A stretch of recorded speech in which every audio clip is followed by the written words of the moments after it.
ठीक है, मैं आपको 17वीं सदी के इंडिया में वापस ले चलता हूं।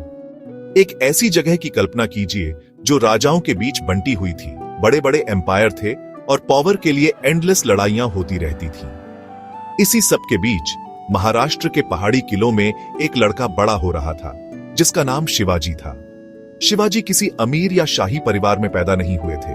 वह एक मराठा जनरल के बेटे थे और बचपन से ही उन्हें वीरता, न्याय और आजादी की कहानियों का बहुत शौक था।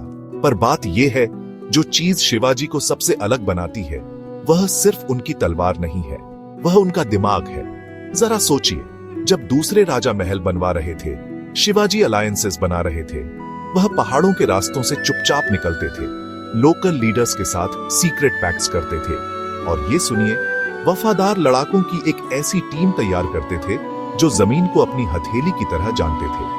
उनकी खास बात, गेरिला वॉरफेयर। शिवाजी खुले में लड़ाई नहीं करते थे। वह तब हमला करते थे जब उनके दुश्मन को इसकी सबसे कम उम्मीद होती थी, फिर पहाड़ों में गायब हो जाते थे। महान मुगल एम्पायर अपनी सारी दौलत और सेना के साथ भी उनका मुकाबला नहीं कर पाती थी। पर शिवाजी की कहानी सिर्फ युद्ध के मैदान की जीत के बारे में नहीं है। उनका एक विजन था। वह एक ऐसा राज्य चाहते थे जहां लोग, चाहे उनका कोई भी बैकग्राउंड हो, अत्याचार से सुरक्षित रहे। इसलिए उन्होंने एक ऐसी सरकार बनाई जो सच में लोगों की सुनती थी।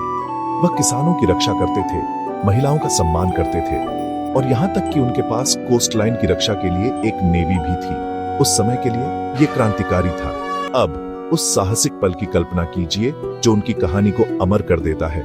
आगरा में हाउस अरेस्ट से शिवाजी का नाटकीय तरीके से भागना, मुगल बादशाह की नाक के नीचे से कैसे मिठाई की टोकरी में छिपकर। यह सिर्फ हिम्मत नहीं, यह दिमाग था। जब उन्हें छत्रपति यानी सबसे बड़ा शासक का ताज पहनाया गया, तब तक शिवाजी ने जमीन के एक छोटे से हिस्से को एक थ्राइविंग स्वतंत्र मराठा किंगडम में बदल दिया था।